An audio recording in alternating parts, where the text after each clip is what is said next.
सिर्फ 3 दिन एक वायरल वीडियो ने मनीषा सिन्हा का राजनीतिक करियर खत्म होता हुआ दिखा दिया। हर न्यूज चैनल उनकी हार की खबर चला रहा था, लेकिन चुनाव के नतीजे ने पूरे प्रदेश को चौंका दिया। आखिर उस वायरल वीडियो के पीछे ऐसा कौन सा सच छिपा था जिसने पूरे प्रदेश की राजनीति बदल दी। ये कहानी उत्तर प्रदेश के बलिया जिले के सोलापुर गाँव में रहने वाले रमेश सिन्हा एक सरकारी स्कूल के शिक्षक थे। गाँव में उन्हें लोग सिर्फ शिक्षक नहीं बल्कि ईमानदारी की मिसाल मानते थे। उनकी पत्नी सुनीता सिन्हा समाज सेवा करती थी। वे गाँव की महिलाओं को आत्मनिर्भर बनाने के लिए प्रेरित करती और गरीब परिवारों की हर संभव मदद करती थी। इसी घर में जन्मी थी उनकी बेटी मनीषा। बचपन से ही मनीषा बाकी बच्चों से अलग थी। उसे सिर्फ पढ़ाई में अच्छे अंक लाने का शौक नहीं था, बल्कि लोगों की परेशानी को समझने की आदत थी। एक दिन स्कूल से लौटते समय उसने देखा कि एक बुजुर्ग किसान तहसील के बाहर घंटों से बैठा था। कारण पूछने पर पता चला कि उसकी जमीन के कागज महीनों से अटके हुए थे। उस दिन पहली बार मनीषा ने अपने पिताजी से पूछा, बाबूजी, अगर अधिकारी अपना काम नहीं करे तो गरीब इंसान क्या करे? रमेश सिन्हा मुस्कुराए और बोले, बेटी, व्यवस्था बदलने के लिए सिर्फ शिकायत नहीं, साहस भी चाहिए। यही बात मनीषा के दिल में बस गई। कॉलेज की पढ़ाई पूरी करने के बाद उसने शहर में नौकरी करने का मौका ठुकरा दिया और गांव लौट आई। उसने युवाओं की एक छोटी सी टीम बनाई। वे गांव-गांव जाकर लोगों की समस्याएं लिखते, अधिकारियों से मिलते और उनका समाधान करवाने की कोशिश करते। धीरे धीरे मनीषा का नाम पूरे इलाके में फैलने लगा, लेकिन जहाँ जनता का भरोसा बढ़ रहा था वहीं कुछ नेताओं की बेचैनी भी बढ़ रही। सबसे ज्यादा परेशान था इलाके का प्रभावशाली नेता भानु प्रताप। एक दिन उसने अपने साथियों से कहा, अगर यह लड़की यहीं नहीं रुकी तो एक दिन हमारी राजनीति खत्म कर देगी। कुछ ही दिनों बाद मनीषा के पिता पर सरकारी रिकॉर्ड में गड़बड़ी करने का आरोप लगा दिया गया। पूरे गांव में सनसनी फैल गई। रमेश सिन्हा को निलंबित कर दिया गया। लोग तरह तरह की बातें करने लगे, लेकिन मनीषा को अपने पिता पर पूरा भरोसा था। उसने तय किया कि जब तक सच सामने नहीं आएगा वह चैन से नहीं बैठेगी। दिन रात दस्तावेज खगालते खगालते उसे एक ऐसी फाइल मिली जिसमें कई पन्ने गायब थे। उसी शाम स्कूल के पुराने चपरासी हरि नारायण ने उसे चुपके से बुलाया। उसने कहा, बिटिया, तुम्हारे बाबूजी बेगुनाह है। असली रिकॉर्ड किसी ने जानबूझकर बदला और जिसने बदला है उसका रिश्ता बहुत बड़े लोगों से है। मनीषा कुछ और पूछ पाती उससे पहले हरि नारायण घबराकर वहां से चले गए। अगले दिन खबर आई, हरि नारायण अचानक लापता हो गए हैं। गांव में तरह तरह की अफवाहें फैलने लगी। उसी रात मनीषा के घर के बाहर एक बिना नाम का लिफाफा मिला। उसमें सिर्फ एक पेन ड्राइव थी और एक पर्ची जिस पर लिखा था, अगर अपने पिता को बचाना चाहती हो तो ये वीडियो किसी को मत दिखाना, पहले इसे अकेले देखना। मनीषा ने कांपते हाथों से पेन ड्राइव कंप्यूटर में लगाई। स्क्रीन पर वीडियो शुरू हुआ। वीडियो देखते उसके चेहरे का रंग उड़ गया। उसने तुरंत कंप्यूटर बंद कर दिया। उसकी आंखों से आंसू निकल पड़े, क्योंकि उस वीडियो में जो दिखाई दे रहा था, अगर वह सच था तो सिर्फ उसके पिता ही नहीं, उसका पूरा परिवार बर्बाद हो सकता था। लेकिन क्या वह वीडियो सच था या किसी की बहुत बड़े साजिश की शुरुआत? पूरी रात मनीषा की आंखों में नींद नहीं आई। वह बार बार वही वीडियो देख रही थी। वीडियो में उसके पिता रमेश सिन्हा एक अधिकारी से फाइल लेते हुए दिखाई दे रहे थे। देखने वाला कोई भी व्यक्ति यही समझता कि उन्होंने रिश्वत ली है, लेकिन मनीषा अपने पिता को जानती थी। उसे विश्वास था कि इस वीडियो के पीछे कोई बहुत बड़ा सच छिपा है। अगली सुबह उसने वीडियो को ध्यान से देखा। उसी समय उसकी नजर वीडियो में दीवार पर लगी घड़ी पर गई। घड़ी में समय सुबह 10:15 था, लेकिन उसे याद आया कि उस दिन ठीक 10 बजे उसके पिता स्कूल की प्रार्थना सभा में मौजूद थे,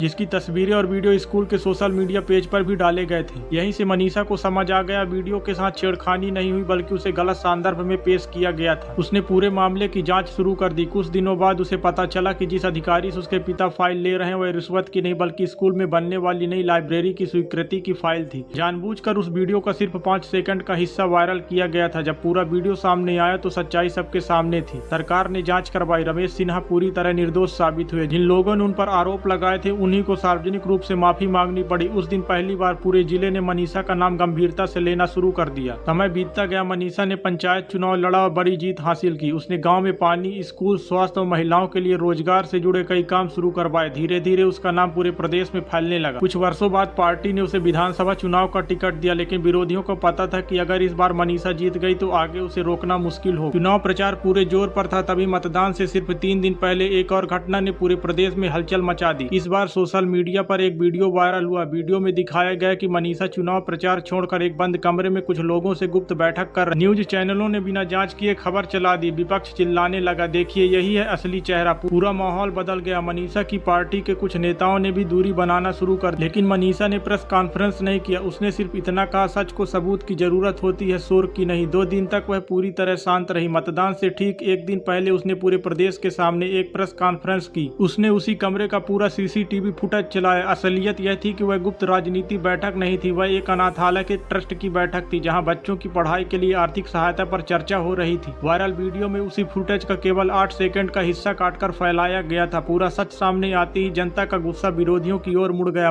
मतदान हुआ। मतगणना शुरू हुई। सुबह से शाम तक मुकाबला बेहद रोमांचक रहा। हर राउंड के बाद बढ़त बदलती रही। शाम 5 बजे अंतिम परिणाम आया। मनीषा सिंह ऐतिहासिक मतों से विजयी घोषित की जाती है। पूरे प्रदेश में जश्न शुरू हो जाता है, लेकिन सबसे बड़ा पल अभी बाकी था। कुछ महीनों बाद प्रदेश में नेतृत्व परिवर्तन की चर्चा शुरू हुई। पार्टी के वरिष्ठ नेताओं ने कई नामों पर विचार किया। आखिर में सर्वसम्मति से एक ही नाम सामने आया, मनीषा सिन्हा। जिस लड़की का कभी मजाक उड़ाया जाता था, जिसके पिता को झूठे आरोपों में फंसाया गया, जिसने हार मानने के बजाय सच का साथ चुना, वह लड़की अब प्रदेश के मुख्यमंत्री बनने जा रही थी। शपथ ग्रहण के दिन मनीषा ने सबसे पहले अपने माता पिता के पैर छुए। रमेश सिन्हा की आंखें नम थी। उन्होंने कहा, बेटी आज मेरी नई शिक्षा और ईमानदारी की जीत हुई है। मुख्यमंत्री बनने के बाद मनीषा सबसे पहले अपने पुराने सरकारी स्कूल पहुंची। उसी मंच पर खड़ी होकर उसने बच्चों से कहा, अगर आपके इरादे साफ हो तो दुनिया की सबसे बड़ी ताकत भी आपको ज्यादा देर तक नहीं रोक सकती। पूरा स्कूल तालियों की गड़गड़ाहट से गूंज उठा। उस दिन सोलापुर गांव के हर बच्चे ने एक नया सपना देखा और लोगों को समझ आ गया कि किसी इंसान की पहचान उसके घर की हैसियत से नहीं, बल्कि उसके चरित्र, मेहनत और जनता के लिए किए गए कामों से होती है। दोस्तों, अगर आपको ये कहानी पसंद आई हो तो वीडियो को लाइक करें, अपने दोस्तों और परिवार के साथ शेयर करें और ऐसी ही शानदार कहानियों के लिए हमारे चैनल को सब्सक्राइब करना न भूलें।